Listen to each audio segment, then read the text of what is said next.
Lilibot ko lang kayo. So, ito lang ulit. Wala naman bago dito sa aming bukid. Ganto pa din naman. Wala naman bago dito, guys. Mga tamang tao, ganto pa din.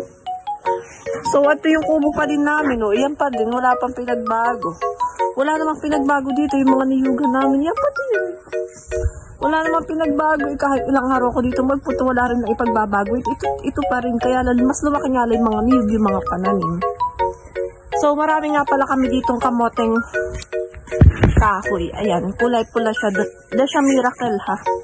Bago pa lang yung katatanim. May papakita ko sa inyo. Nakikita nyo ba yon? So, dati, kulungan yan ng baboy namin. Kinulong din yung tinatay or inihandang baboy nung kasal ni Kuyat. So, ito lang. Ito pa din naman. Wala naman siyang pinagbago. So, pagka-uwi ko nga pala ay magre-review ulit ako. Kasi sobrang dami ng chapters na re-reviewin ko. Hindi pwedeng hindi mag-review kasi nung nakaraan, Diyos ko, up to 100 ba? Busog na nga pala si tamang aso, kaya lang kumakain pa siya, oh. Kanina akala namin na wala na siya kasi ang tagal bago dumating din pala nandun sa kabilang kubo ng uncle at auntie ko.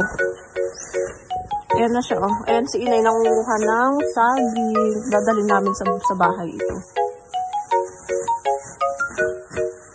Huwag kayo magsasawang supportahan ako, ha. Lagi lang kayo mag-like. Yung nga sabi ko sa inyo, diba? Lagi lang kayo mag-like. Sige naman, do.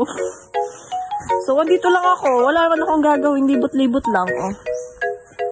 Ganito lang.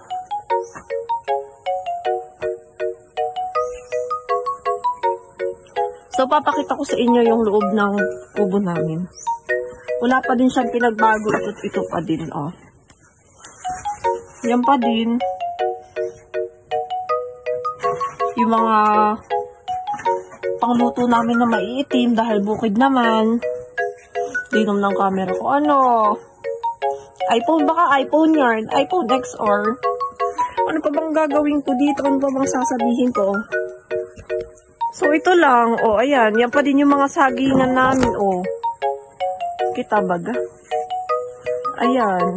Ito pa din. Andito pa din. Ito pa din. Wala namang pinagbago. So, paano mga tamang tao? See you on my next mini vlog. Maraming salamat sa inyo. Lagi lang kayo mag-share, ha. Mag-like ng mga videos. Mag-like ng picture.